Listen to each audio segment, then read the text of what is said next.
नमस्कार दोस्तों, smart study education में मैं निखिल आपका एक बार फिर से स्वागत करता हूं। हम अपने previous year question paper series को सॉल्व करते हुए एसएससी के मैथ के क्वेश्चन सॉल्व करते हैं, जिसमें हमने 12 अक्टूबर 2020 के क्वेश्चन को लिया हुआ है और क्वेश्चन नंबर 11 से शुरुआत करते हैं। चलिए, क्वेश्चन कह रहा है कि दी गई आकृति में जीवा पी क्यू और आर एस एक दूसरे को बिंदु एल पर काटते हैं, आर एल की लंबाई ज्ञात करें। चलिए, क्वेश्चन दिया हुआ है, क्या कह रहा है कि कोई पी क्यू और आर एस कोई जीवा है जहाँ एल पे काट रहे हैं। तो हमको दिया हुआ है कि पी क्यू बराबर पी एल बराबर दिया हुआ है 9 सेंटीमीटर। साथ में हमको दिया हुआ है एल क्यू बराबर 4 सेंटीमीटर और आर एस एल बराबर हमको ज्ञात करना है और एल एस बराबर दिया हुआ है 6 सेंटीमीटर। तो हमको बात करना है कि एल एस आर एल कितना है। आर एल पता करने के लिए क्या हो जाएगा, हम कर लेंगे इसमें 9 गुणे 4 बराबर 6 गुणे एक्स। तो इसको सॉल्व कर लेंगे तो हो जाएगा 6 बटे में आ जाएगा, एक्स यहाँ सॉल्व कर लेंगे। 3 तिरका 9, 3 दूनी 6, 2 से काटेंगे 2 दूनी 4, यानी एक्स बराबर आ जाएगा 6 सेंटीमीटर। 6 सेंटीमीटर ऑप्शन 2 आंसर है। मतलब हमने क्या किया इसमें, हम ये एक प्रमेय है जिसमें क्या होता है कि यदि दो जीवाएं वृत्त के अंदर किसी बिंदु पर काटती हैं तो उसमें पी क्यू गुणे क्यू पी बराबर आर एल गुणे एल एस होता है। ठीक है, या फिर ऐसा भी हो सकता है कि ए क्यू बराबर हो जाए पी क्यू बराबर हो जाएगा आपका आर एस। ठीक है, चलिए अगले क्वेश्चन की तरफ सॉल्व करते हैं। अगला क्वेश्चन कह रहा है हमारा,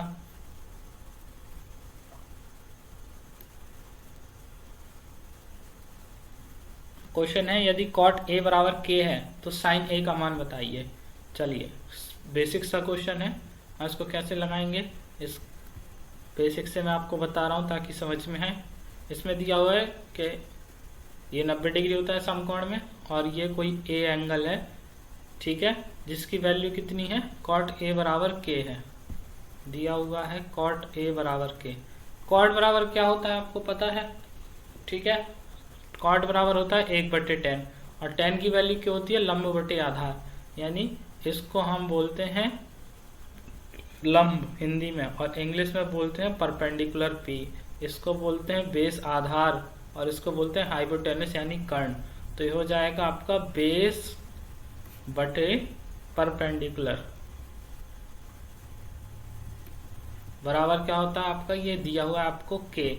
बेस बटे परपेंडिकुलर कितना हो जाएगा आपका, ठीक है, के बराबर दिया हुआ है। अब इसको सॉल्व कैसे करेंगे, आपको पता है कि base upon perpendicular sine theta, ये ए के सामने की वैल्यू के है तो क्या हो जाएगा, के बटे 1 बराबर दिया हुआ है कॉट ए। ठीक है, और आपको निकालना क्या है, साइन ए। तो साइन ए बराबर क्या हो जाएगा, साइन ए की वैल्यू आपको पता करनी है। तो साइन ए का फॉर्मूला क्या होता है, आपका फॉर्मूला होता है लंब बटे कर्ण यानी पी बटे एच। तो पी बटे एच निकालना है, लेकिन आपको हाइपोटेनियस एच नहीं पता, तो इसके लिए क्या हो जाएगा, पाइथागोरस प्रमेय लगा लीजिए। ये आपका के दिया हुआ है, ये आपका के दिया हुआ है, एक 1 दिया हुआ है, तो क्या हो जाएगा, h बराबर हो जाएगा √1² प्लस के स्क्वायर या √1 प्लस के स्क्वायर।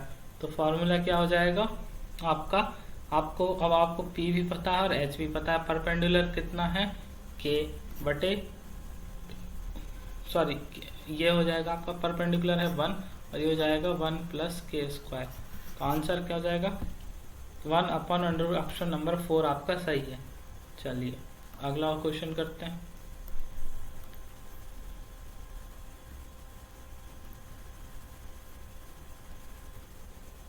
क्वेश्चन नंबर अगला है, किसी आयत का विकर्ण 13 सेंटीमीटर तथा उसकी लंबाई 12 सेंटीमीटर है, तो आयत का क्षेत्रफल ज्ञात करें।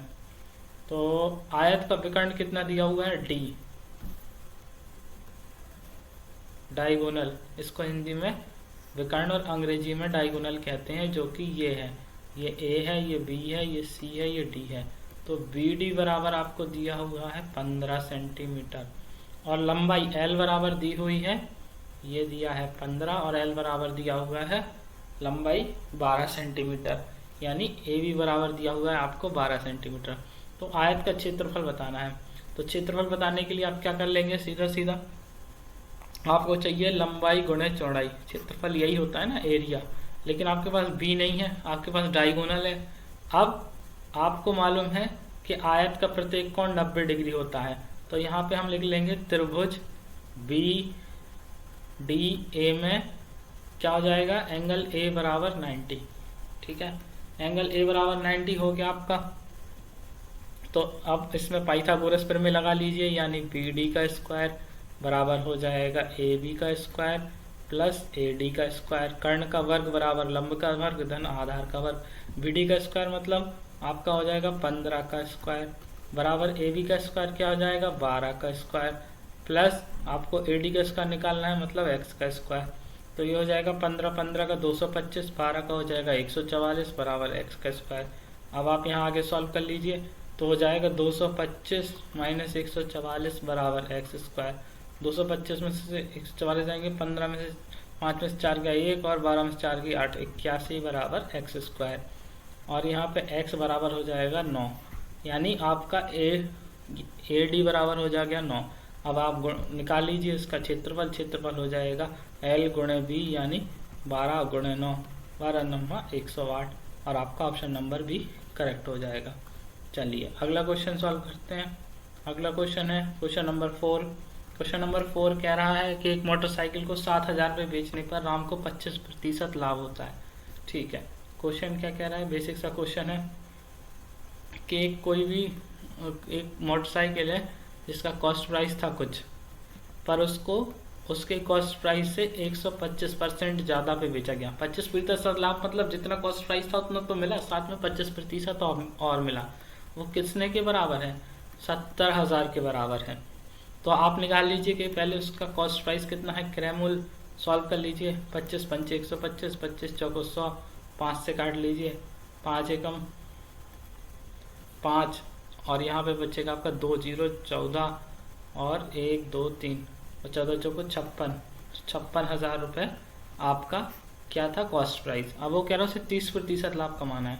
तो यदि कॉस्ट प्राइस का 30% कम 130% हम निकालेंगे तो वो उसका सेलिंग प्राइस हो जाएगा, क्योंकि उसको कितना आपको इसका 130% का मतलब है कि 100% तो उसका कॉस्ट प्राइस के बराबर है और प्लस 30% उसका प्रॉफिट है। तो टोटल यदि 130% निकाल लेंगे तो आपका क्या हो जाएगा प्रॉफिट 30%। तो इसको सॉल्व कर लीजिए, 1 और 1 0 से 1 0 यहाँ काट दीजिए। यहाँ क्या बचा 5600 गुणे 13 से मल्टीप्लाई कर लीजिए।